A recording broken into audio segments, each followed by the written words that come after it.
From the worldwide headquarters of More Sports and Les Levine, it is a Wednesday night. Good evening, everyone. Welcome once again to More Sports and Les Levine in its 24th consecutive year, seen exclusively on cleveland.com. The D-Man Dennis Maniloff is here, but before we get to him, we're going to get to Jerry Snodgrass, who is the OHSAA Executive Director, who's been a busy man for quite some time here. Jerry, thanks for joining us tonight.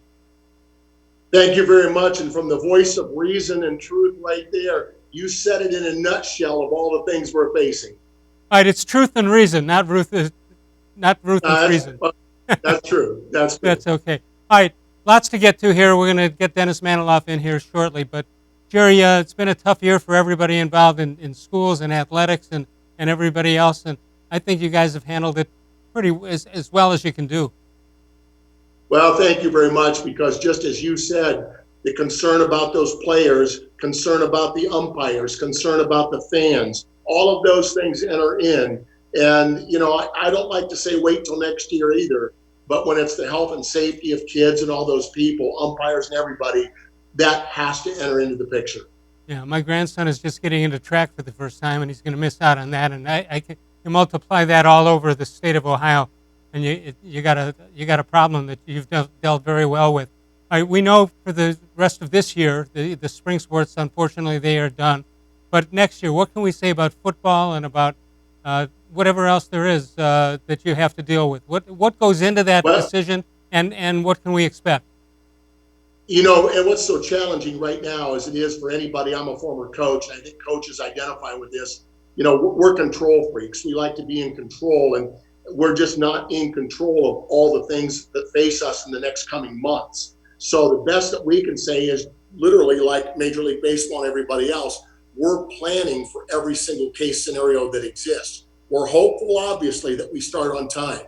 But if we don't start on time, we're making plans that we have a delayed season. We're making plans if we should have, a shortened season. There are nothing to release at this point, but I always assure everyone that we're working on those plans. We have added things that we have to consider. Eligibility of our fall sport athletes, because the way school was canceled, remote learning, but it really disrupted the normal grading system. So all those things we're planned and ready to go forward with, depending upon what the situation presents. I'm wondering, because there's so many people involved and so many people who have to be involved in this decision. For the most part, it seems to me that the cooperation has been more than you could expect, actually. I would think you'd hear people from the other side, but I think everybody's on board with this, aren't they? They are, and I think, in many cases, I think that's one of the things I'm proud of our staff, proud of what we've done, in that, we are the ones that need to make those decisive decisions relative to high school sports. I mean, they're looking to us for that guidance. They're looking for us that decision making, even when, like you said, we've heard from the other side, trust me. But at the same time, we have to make those decisions with the health and safety as the number one factor that we have to look at. And the cooperation has been there. What about, when you see the governor every day talk about what's going on in the different counties and different sections of the state? Is your agreement to whatever decisions you guys are making, is that unanimous, no matter what side of the state we're talking about? It is, and that's one of the things we just could not get in a situation where one county or one city, whatever, could let their kids do something, but another area of the state could not. I mean, I think you're seeing that in professional sports. It'd be very difficult for whether it's MLB or the NFL to let two teams do something because it may be deemed safe there, but the other team's not. And I think that has to do with we're not the MLB, we're not Major League Sports, we're not collegiate sports, but we're trying to provide a level playing field for all of our teams. And, again, our schools have been tremendous in their support for what we're doing. Athletic directors, coaches, they're anxious to get out there, just like kids are anxious to get in the classroom, but they've been very supportive on what we're doing. You're about to get some financial help here. Raising Cane's, Ohio, with 4 locations in Northeast Ohio. They're going to help out tomorrow, April 30th. From 4 p.m. until closing. They're going to donate 15% of sales. That's tomorrow from 4 p.m. until closing. And what a great move by the people with Raising Cane's, Ohio.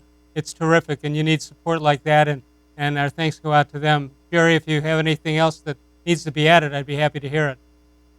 Yes, and I will tell you, thank you for raising Canes of Ohio to come forward with that. And I think so many people, Les, truly believe that we are a state entity funded by tax dollars or state monies. We're not. We are a nonprofit organization. We give money back to our schools. We pay, they pay no tournament entry fees. We had to cancel our scholarship program. That was devastating for me to do that. But honestly, we didn't have the funds to do it. Raising Canes is coming forward, and that's what's I'm so proud of them for doing it, so we can help return those. We lost our winter sports revenues. We lost our spring sports revenues. And again, it's not all about the money, but like any business, profit or nonprofit, we have to have those dollars to provide those opportunities. So I'm very proud of them for what they're doing, and I can't thank Raising Canes enough. So really, tomorrow, 15% of all the sales go to help return those programs. And I encourage people to go out, get some great chicken fingers. All right. Well, you'll get a great meal there on the takeout. The 4 locations in Northeast Ohio. You saw them before. 4 p.m. till closing. That's tomorrow. 15% of all sales will go to the OHSAA, and we appreciate that very much. Jerry, thanks so much for joining us. Anything that you'd like to add at this point, except wish that everybody is safe? Yeah, in addition to that, just like you said, nobody loves baseball more than you. Nobody loves high school sports more than me. I'm a product of it. I've spent my lifetime in it.